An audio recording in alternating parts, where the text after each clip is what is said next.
she'd had over 200 carers she had kept track.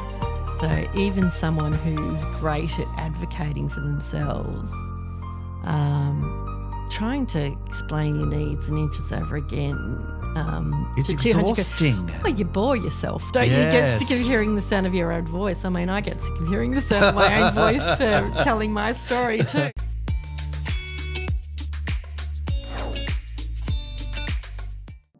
You're listening to Outreach right here on Westsider Radio. Thanks for your company wherever you are listening to us right around the world. We are coming to you via the website, which is westsiderradio.com.au, and also on the Westsider. Check out what's going on at the Westsider. It is thewestsider.com.au as well, where they do some really incredible journalism reports for the local western suburbs. But yeah, you can tune in to Westsider Radio any time of the day. It is Outreach coming to you from Kindred Studios right here in Yarraville, the heart of the western suburbs. My name is Brian Peel, and my second 2IC, Marcus Cook, is also in the studio with me as well. He is our marketing guru, our marketing manager. You might be able to see him on camera at some stage on YouTube, because you can catch all of our episodes on the podcast as well. And we just heard Coldplay and A Sky Full of Stars. And that is what we love to do here on Outreach, thanks to Gratitude Home Care and I Help Disability Services. Care when you need it, support you can count on. Time for a star joining us in the studio, because Outreach is a show dedicated to aged care, disability, and also bringing the power of community connection. We have another very special guest in the studio. Liz Wheeldon is founder, but also parent. She's a teacher. She's a registered NDIS provider. She has spent the last couple of years developing a really cool app, which we're going to talk about on the show today, which has been set up and designed to make life really easy for people living with disabilities, particularly those invisible ones such as autism. And the app is called Circletalk. Welcome to the studio, Liz. Thanks for coming in. Thanks for having me, Brian. How are you today? I am very well, keeping cool in your studio when it's 35 degrees outside. Absolutely. That's the first thing I turned on when I got to the studio this morning. It is going to be a really hot day in Melbourne. Thank you so much for coming into the studio. I really appreciate your time coming in to have a chat about Circletalk, which I found through one of your PR people, Simone. So big shout out to Simone if she's listening. Thank you, Simone. Give her a plug. I was just about to say, Simone is fantastic. She's a very genuine, down-to-earth PR. We love your work, Simone. Expert, yes, she's very good. So we found out about Circletalk via Simone, and I thought this would be an incredible topic to talk about on the podcast. And I thought, hey, let's see if Liz is available to come in. And here you are. You're alive in studio. Now, we want to talk about this because one of the big complications with a lot of participants, particularly in the NDIS, we'll talk about the aged care side later, but people having to repeat their stories. And it's really not just for the NDIS sector, really. This is the issues we're faced with people just, day to day, who have to repeat their stories, and they've set a whole bunch of goals, or they've got their NDIS plan where they've just got the focus and they have to keep rehashing things to people. Now, you have come up with this incredible idea. It's an app called Circletalk. Amazing, Liz. I want to know, what is Circletalk and why did you decide to create this thing? Well, as you know, disability and aged care, it's actually a really, really creative and dynamic space. It's changing all the time. Services are changing all the time. Resources are changing all the time. Technology is changing all the time. So I guess my background, I started off in product development and I moved into education later in life. And then I ended up working with youth at risk and then eventually disability. As a parent, and a carer, and I think I'm not alone with many family members with various, or in the sandwich generation where you might be caring up and down. I had a mother who was diagnosed. I have a mother still. She's in aged care. She was diagnosed quite early with Alzheimer's, 64, which it probably started a little bit earlier than that. She's 85 now, so she's been in aged care for quite some time. She was a nurse, so she was very insightful about what she was in for as well. They are very insightful people, aren't they, nurses? Oh, yes, yes. And she knew exactly what she was facing when she was diagnosed. Also, other family members with invisible disabilities, neurological conditions, neurodivergent conditions that are tricky to navigate and also invisible to those who are working with them, because quite often they have to mask to fit in, and it's exhausting for them. With any disability too, repeating the story over and over again, it's exhausting. Intake systems, allied health systems, and yeah, you're right, the NDIS is not the only system. That's one avenue of support, and there's a plethora of informal supports that aren't funded that are fantastic. And then, of course, there's the education system and the workplace and community. The funny thing is, well, whether this is funny or not, I think it's crazy, because I think coming from that, not just the allied health background in the NDIS setting, but I've worked in public health for nearly 20 years prior to this, Western Health and the Peter MacCallum Cancer Centre, or Cancer Institute it was back then, and working in the medical records team, scanning all the papers and scanning all the files, working in admissions and dealing with families. Now, we've fast forward to 2026, and there's this incredible app that you've come up with, which is a way to streamline the way we communicate with people in our circle, in our family.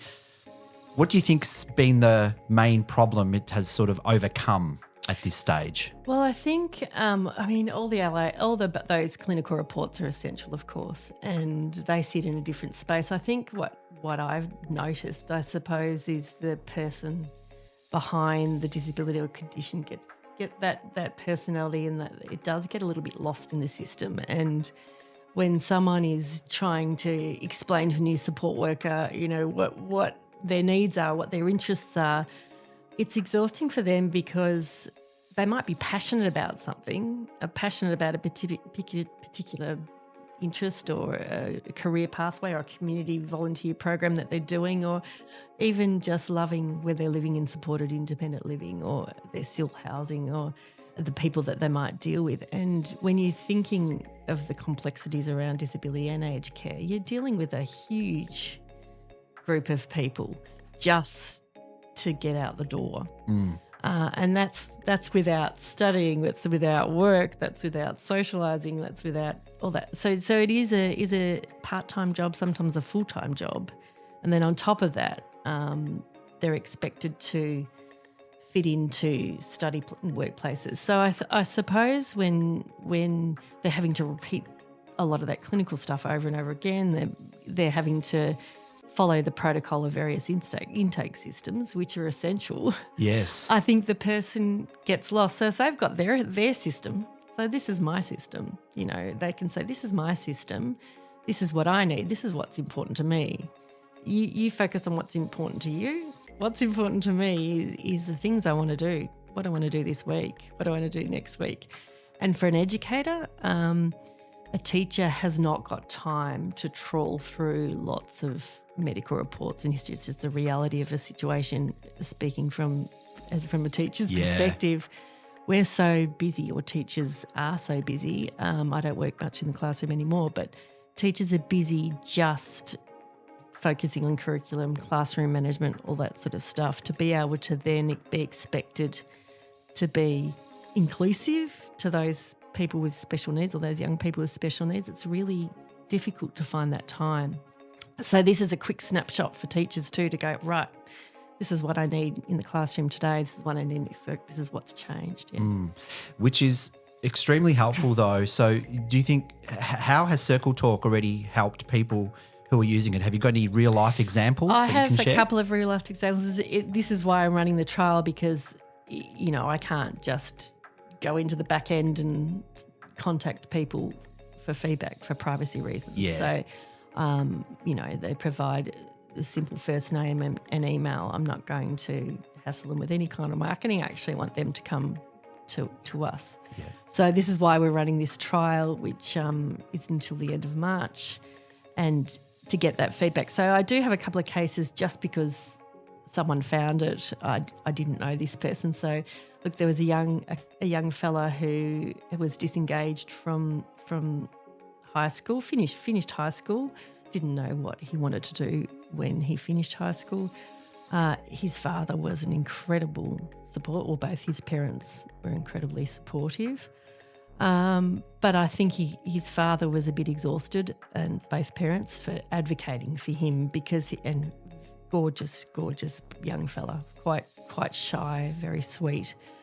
And I think he just felt a bit out of control.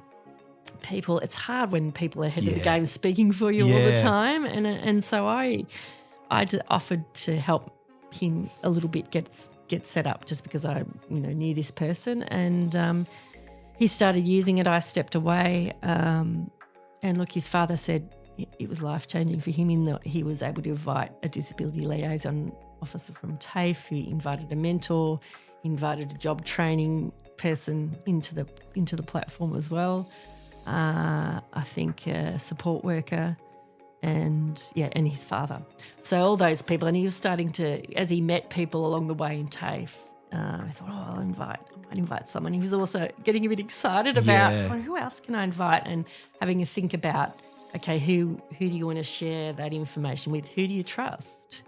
And also, it was a self-reflection tool for him, because he could see the framework and go, okay, this is what I've studied, this is what I want to do, this is my dream job, and that can change, and that's okay. And that information isn't stored, so he didn't have that sense of shame. Well, I wanted to do this course and I've changed my mind. He didn't feel judged by just replacing that information, saying, you know what, I've changed my mind and that's okay. Or, I'm trying so many different things and it's okay to change. I haven't finished a course, but that's okay, because I can put in there that I didn't finish it, but it didn't matter, because these are the things that I studied that I was interested in, but I've changed my mind. So, and that's great, because then you've got the people who are within that circle can see that this is the way it's tracking for that participant in particular.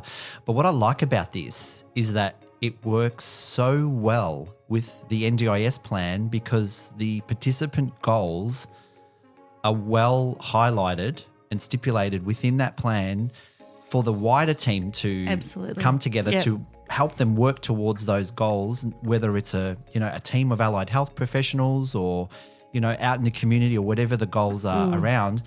This app can support working alongside those goals by the participant. Absolutely. And I'm glad you raised that, actually, because the word goals actually can be quite triggering for anyone with a disability, because they know that their goals have to be aligned with funding, or their goals have to be aligned with therapy goals that the allied health team. So I've reframed goals in the app, where from the I guess the perspective of the person with the disability, and saying, rather than call them goals, what are we calling it? Things you want to do. I love it. And it's simplified. It's simplified, and actually was a suggestion from feedback from someone who had an incredible organisation, which I will give them a plug, because called Microboards, and they're based in Perth, but they have representative globally. Not a huge organisation, but they deal with people with a profound disability and their carers to help more the really complex cases. So in this case, the app would be alongside, a support for the carer, to reduce that carer burnout. So yeah, I'm just looking at the app itself, because we actually put a little tutorial in there, things that you want to do or questions for my circle, but rather than goals. So it's called Things I Want to Do. Get a load of this. We will put the images, the tutorials and the links up on the podcast after the show. But that is great. And so there's a little tutorial to say, goals are just things you want to do. So it's almost reframing them for the participant. And look, the CEO of Remarkaboards had a quick look in the very early iteration. She said, goals are triggering. Why don't you change it to things you want to do, or to do? Or so I decided to call it To Do Things You Want to Do, and I think it was a great great feedback. It's a from hard her. one, isn't Yeah. it? Because what It's if a they hard one. don't? What if they don't? If they think, oh, I've got to, this is my goal. What if I don't hit that goal? Do they feel like they've failed? Yes. Or, Yes. And you know? that's exactly Yeah. right. And I think goals can be this week. Goals can be, I just want to learn how to cook a pasta Yes. for my family this week. Or I want to actually go and get the ingredients. Yeah. And not only that, some of these NDIS plans go for 5 years or Yes. 3 years, and it's like, well, have I got 3 years to do this or 5 years to do this, or do I need to do this in 12 months? The pressure of having to achieve that. So that is a Absolutely. great way to do it. I like that this app is designed to support the wider people as well, particularly for people who have a large cohort of support workers that are around the participant. How can this app support disability support workers, do you think? I think In many ways, probably. In so many ways. Yeah. I mean, a support worker who starts and, like aged care, it's a revolving door. It's hard to retain staff. Support workers are coming in, they're trying to get to know the person. If they've got a snapshot of what's happening now, these are my interests, these are the things I want to do. It could be something as, this week actually I want to learn how to catch a train with my support worker.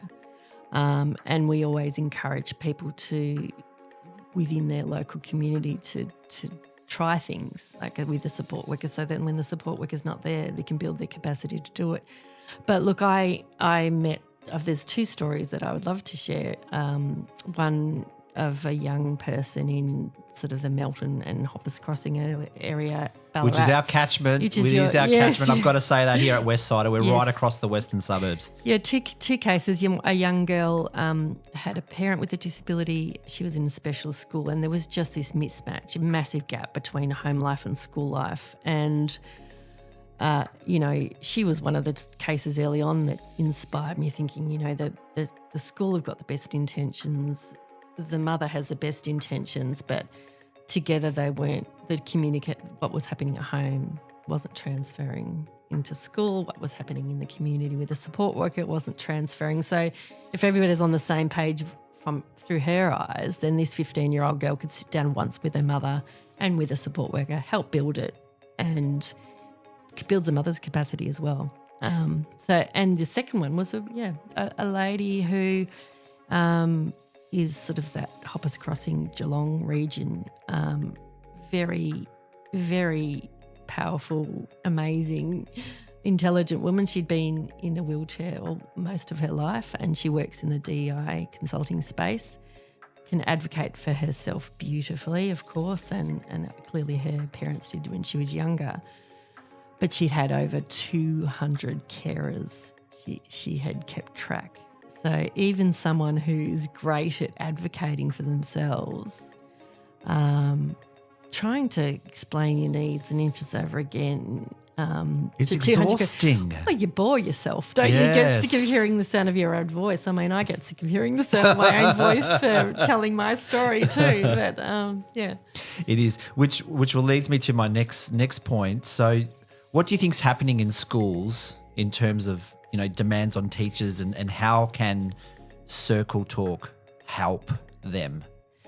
Well, I think, that there's such a big focus on inclusion and being an inclusive school, transitioning to be inclusive job training and pathways to employment. And I think the biggest gap I found is sort of that 14 plus. And there's lots of research and lots of evidence on dropout rates. And I think teachers, once they get to dealing with someone with special needs at that age, it's really difficult if they've got a classroom of 24, 30 kids, which is not uncommon, and they've got all the best intentions of supporting someone with special needs. They just don't have the time. I do have I did hear another case recently, as last week, of a maths teacher. He had a young fella in his class who was about 16, and this 16-year-old had an ed support person with him. And the maths teacher said, he's been with my class for 6 months and I know nothing about him because the ed support teacher has it covered. Yet he wanted to know about him and he wanted to include him in the class, but the ed support teacher was sitting off in the corner with him, helping him.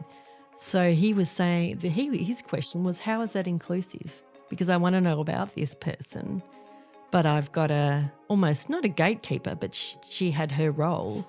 So, yeah, it's difficult for teachers because they have the best intentions, but they don't have access to the information quickly. Yes. Same with casual relief teachers. Yeah. But also integrating the participant into the rest of the classroom as well.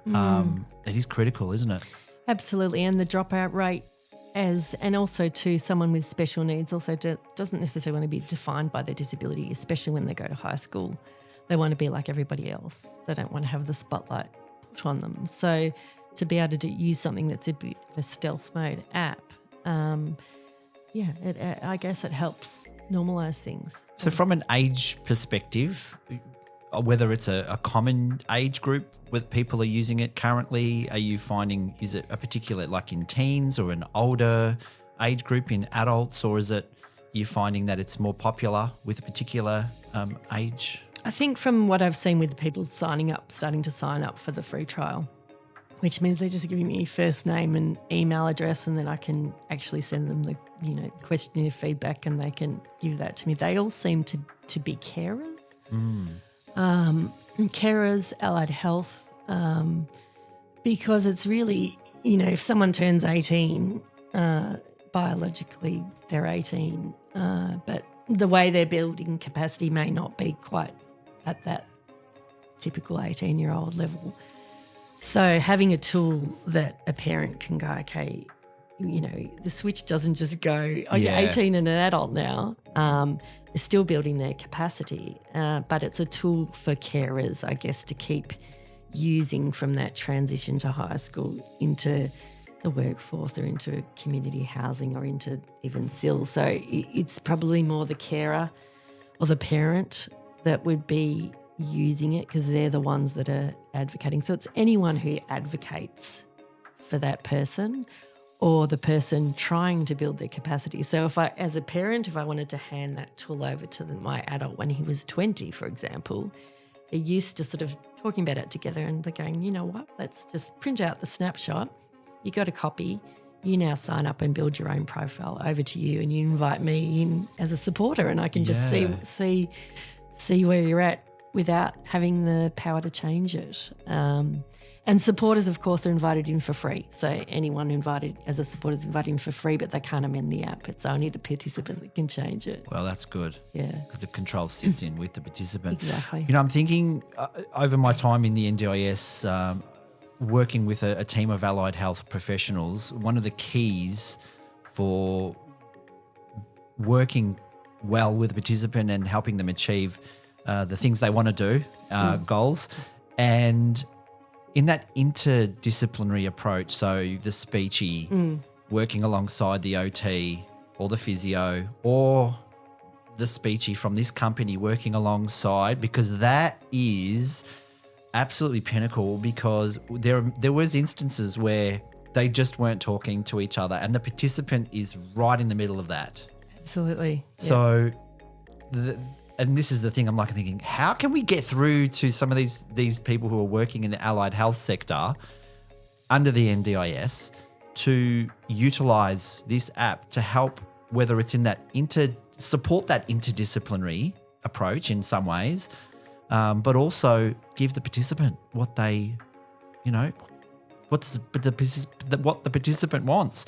So I'm just my brain is ticking. It's like, how handy is this app for families, especially because carer stress and carer burnout, I know rehashing the story is exhausting. It is. When you're constantly advocating to teachers or therapists or employers, family members, like it is a really exhaustive process, isn't it, advocating? Absolutely. And I've had a meeting with a bunch of fantastic occupational therapists, 12 of them gave me some feedback, and of course the NDIS structure is very heavily loaded on reports and occupational functional assessments and things like that. So all the hard documents. All the hard documents and people get OTs have to really do a lot of reporting. when really they just need to get on with some therapy. Yeah. And less time for therapy, and it's really difficult for them. And I think a lot of the structure is listening to that holistic approach from an occupational therapist too and a speech therapist. But yeah, it is exhausting for the participant. And look, to get it out there, it's really difficult because I'm not a big fan of bombarding people with social media. No.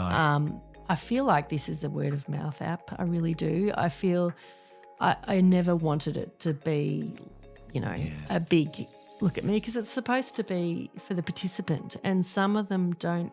Some people don't want to disclose their disability. Yes. They don't have to, and there's an option in the app saying it doesn't. I choose not to disclose, but these are my needs with the people I trust, and I think it's unfair to expect people to disclose their disability, especially invisible ones. Yes. Because it shouldn't be relevant, because that's not inclusion. It shouldn't be, absolutely. And like, even speaking about the hard documents, the functional and capacity assessment, the positive behaviour support report, which is just miles long. Yes. Talk us through those, because there'll be participants out there that would be more than happy to share those reports to their inner circle. Absolutely. How does that process work? And from a technology standpoint, how does that work if from a hard copy versus an electronic version? I think with for example, a behaviour support practitioner, an OT, a speechy, they might have some therapy goals. They sit down, they have a meeting with their participant or their carer. From a participant's point of view, they just say, what do you want me to do this week? So I see the app as an implementation tool. And so a behaviour support practitioner might have a fantastic, and an OT, they have a fantastic behaviour support plan. And this is a common problem. You hear BSPs talking about it all the time. I've done this fantastic plan, but it's sitting on the shelf gathering dust. And the same with functional capacity assessments, even with the NDIS, with every best intention, they're under-resourced to read through those reports. And a lot of funding goes into writing those things. A lot of funding goes into writing, and they're good reports and they're really useful.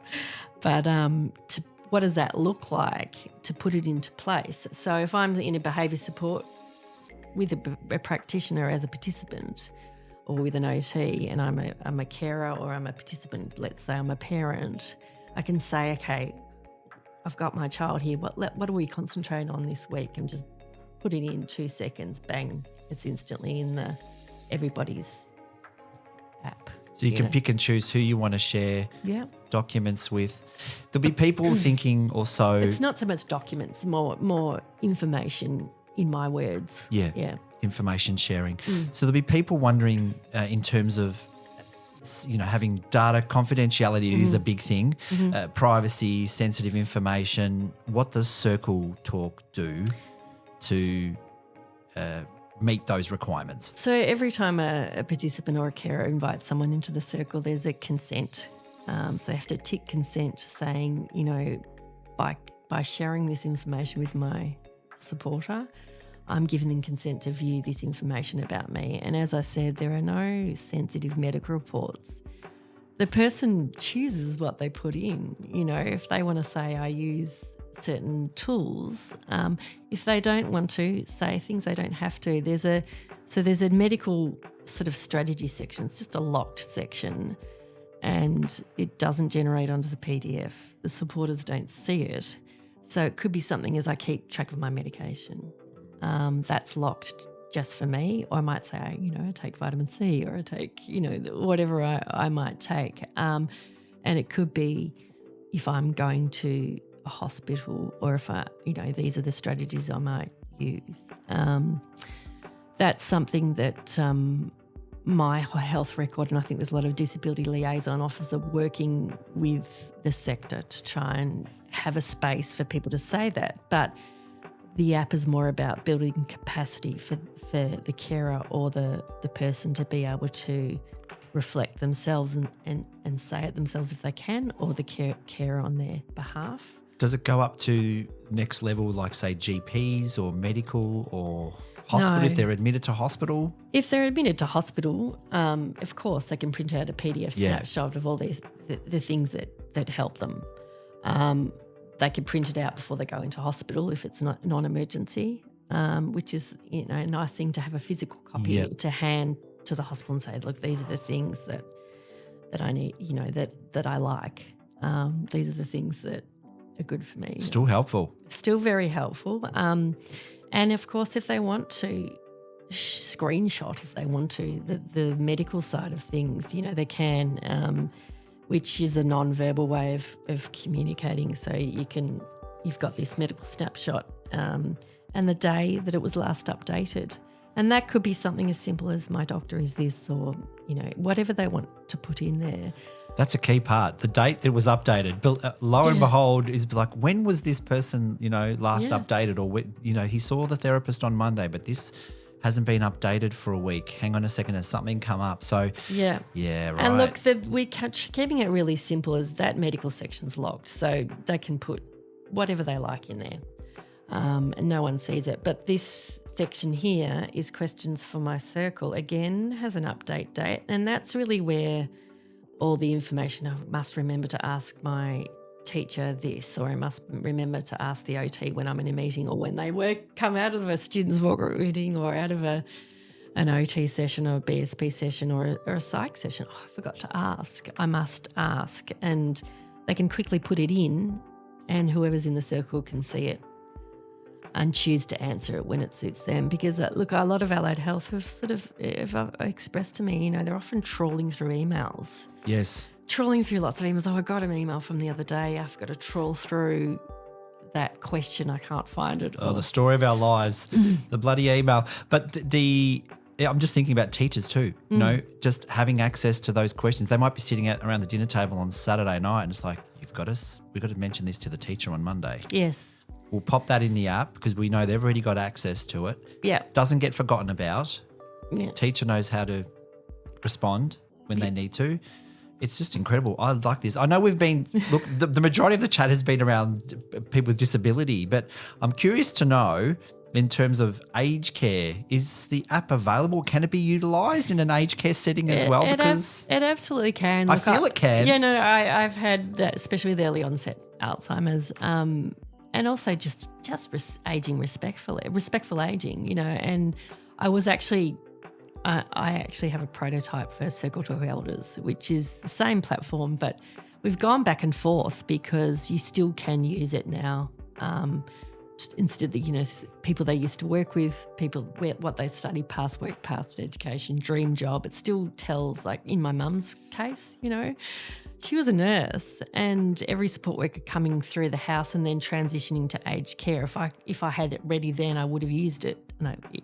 When she transitioned from home to work, because people to know that she was a nurse, people to know that she actually holding a baby gave some comfort. To know that she loved avocado, they didn't have that in the aged care facility. And one of my family members, my sister, actually took some avocado into her one day, and she gave her a little spoonful. She couldn't speak, but she went, she was like, lovely. Yeah. And I was like, wow. She said, that's amazing. She said that. So then the rest of us, every so often, could take a bit of an avocado.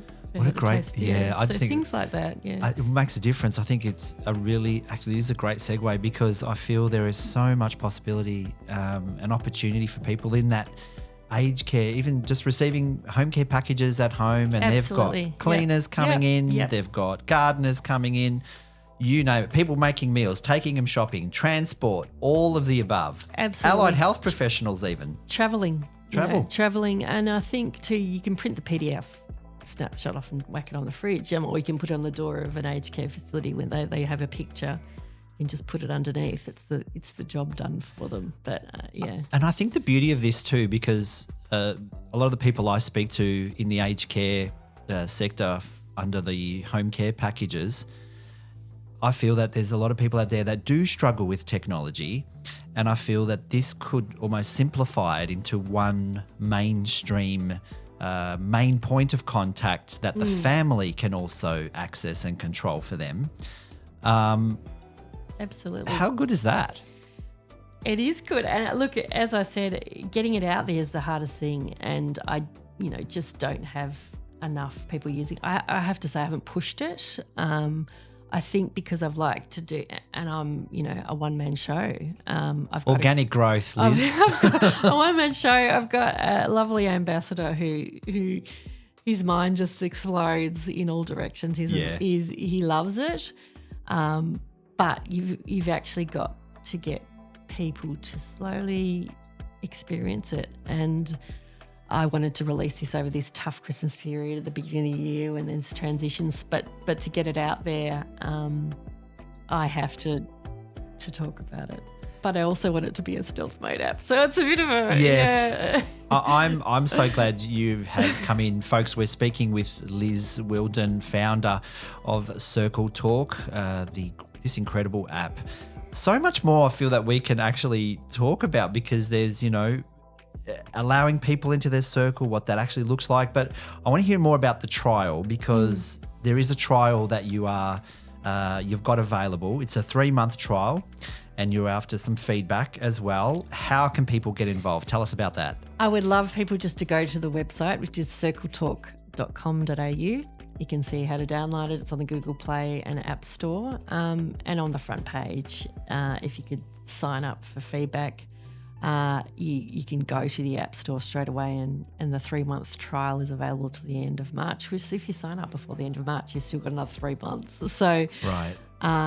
So the best way is to answer the questionnaire, but I'm also running up until April, some online forums for people to actually have a conversation. So I would love people to jump on those. It's all on the website, circletalk.com.au. They can join, just try booking for free, come and chat to me about it. And, I want this app to belong to the people who are using it, not to me. Yeah.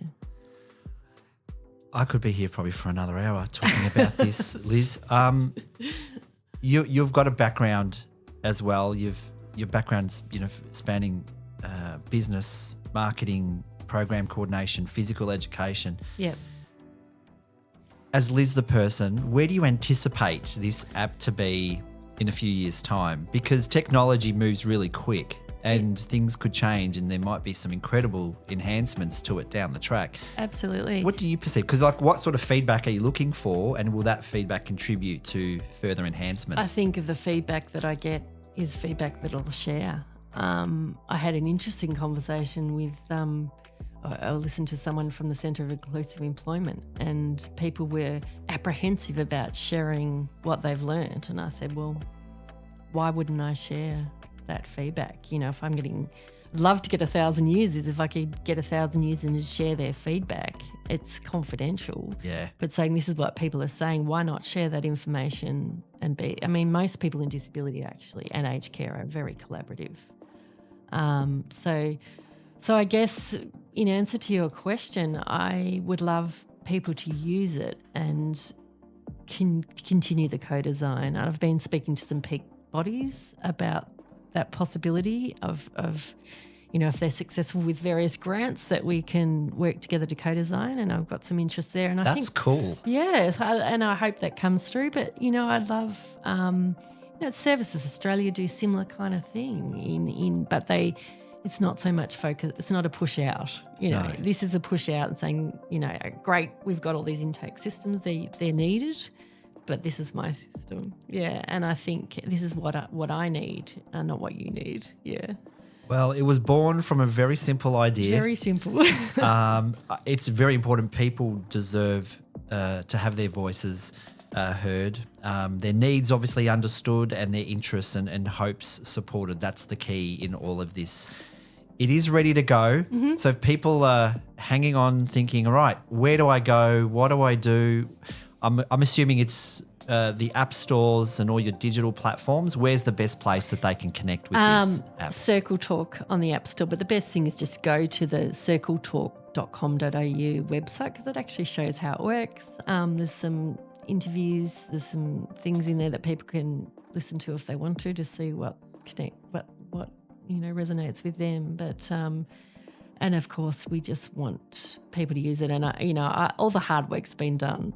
The platform's done. The structure we're happy with, I'm happy with. The developers have been fantastic, which is a whole nother story. The developers that I sourced. And, I would love, I'm happy for someone to, I'd love for the government to say, yeah, this is great, we'll use this. I've built it. I'm happy for someone to take it and use technology. I mean, there are plenty of people out there. There is. Way more talented than me and my, developers, and in that space. And there's people who are very well researched in the space. And I've been looking at a research partner, but, you can do your own research as well for best practice. But, hopefully there'll be a research partner at some point come on board to assess it. And, that'd be great. And someone else to take it to where it needs to go. Well, I feel it's a life-changing piece of technology. Liz, I reckon there's a few mums and dads out there listening are thinking, oh, you've just saved me so much time. They're probably hopefully thinking they can go and check this out. Circletalk.com.au is the best place to find out all of the information about it. You've got some tutorials and some videos on how it works, or some demos as well? Yes, there's once they download the app, which is free, there are tutorials within the app. So they just click on the video tutorial and it can show them how to use that section. They were designed by Swinburne students. I did an industry partnership program with these students, and it was great. These young tech heads, aren't they? They're great. really good.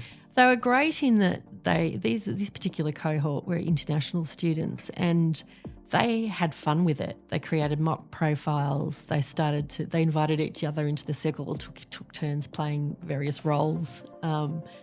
Role playing, and they said we've been talking to people. This is a great training tool. Training tool for TAFE and people going into disability. A training tool for lecturers using mock profiles. You guys be physios, you guys be OTs. No one really does a mock profile for a care team, and I'd love it to be used as a training tool. So there's lots of applications for it, but it's just, as you can probably tell, a really complex. Yes. You have to talk about it. You have to understand the thought behind it. You have to understand the industry, and people have to feel safe on it too. Thank you so much for coming in. We've been speaking with Liz Wheeldon, founder of Circletalk. Check it out. Go and download it from the App Store, circletalk.com.au for all of your information. Liz, thanks for coming in. Thanks for having me, Brian and Marcus. You're listening to... he is there in the background. G'day, guys. We'll just give you a wave on YouTube as well. Thanks for tuning into Outreach here on Westsider Radio. Attitude, Home Care and I Help Disability Services. Care when you need it, support you can count on. You can reach out to us on email as well. It's brian@gihc.com.au and marcus@ihds.com.au. That's been Outreach for today with our special guest, Liz from Circletalk. We'll catch up with you soon. You take care.